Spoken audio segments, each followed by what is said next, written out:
collectivités territoriales, avec la présentation de cet ouvrage grand public, le commissaire de justice au service du droit public, avec l'idée que finalement le commissaire de justice est un juriste de proximité et qu'il peut accompagner un élu, un maire, un président de communauté de communes dans son quotidien avec 250 fiches pratiques qui permettent à l'élu finalement, qui est souvent en insécurité juridique, qui manque de moyens humains, de répondre à des questions de sa vie quotidienne.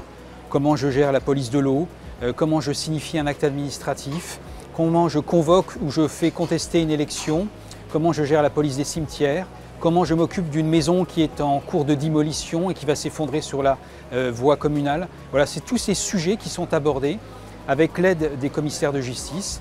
250 fiches pratiques, très faciles à lire, et d'ailleurs publiées chez Lefebvre Dalloz. Ensuite, il y a un vrai sujet, autre, sur lequel nous travaillons, c'est l'intelligence artificielle. Parce que l'intelligence artificielle, c'est une vraie question pour les professions du droit. Je suis très attaché à la notion de souveraineté professionnelle.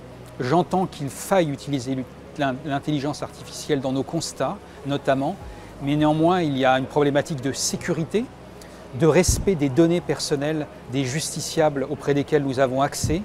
Et je suis très attentif à ce que finalement ces données personnelles ne viennent pas nourrir ChatGPT ou des intelligences artificielles grand public. Donc c'est tout l'enjeu, la déontologie et le respect des données personnelles que nous collectons dans le cadre de nos fonctions. Un bilan plutôt positif, avec de nombreux résultats. J'en ai cité plusieurs lors du discours. Les plus importants sont quand même la revalorisation de nos tarifs que nous avons réussi à mener, l'aide juridictionnelle, les tarifs civils, le tarif pénal.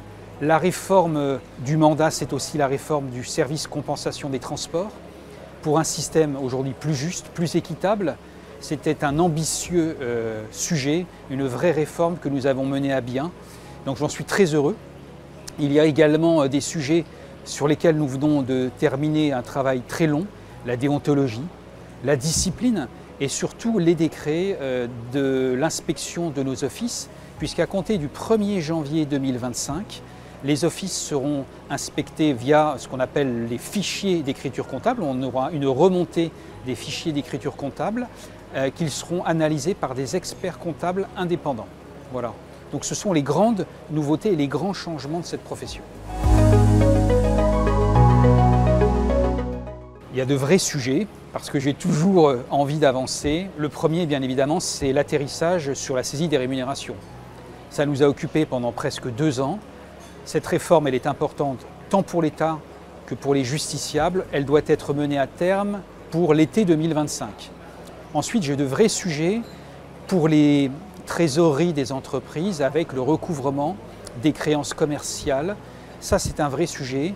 Le rapporteur Maillard, Sylvain Maillard, qui est député, a repris à son compte une proposition de loi qui a été coécrite par les greffiers de commerce, les juges consulaires et les commissaires de justice, que j'ai réussi à réunir dans une même pièce pour coécrire un texte dans le respect des équilibres à la française et qui permettrait finalement d'avoir une nouvelle procédure de recouvrement des impayés à l'amiable pour les petites créances entre commerçants.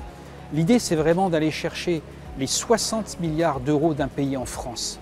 Il faut savoir qu'aujourd'hui, les commerçants ne recouvrent pas leurs créances ou diffèrent leur recouvrement, et notamment les petits montants. Donc l'idée, c'est de les accompagner en mettant à leur disposition une procédure amiable qui ne les coupe pas de leurs clients.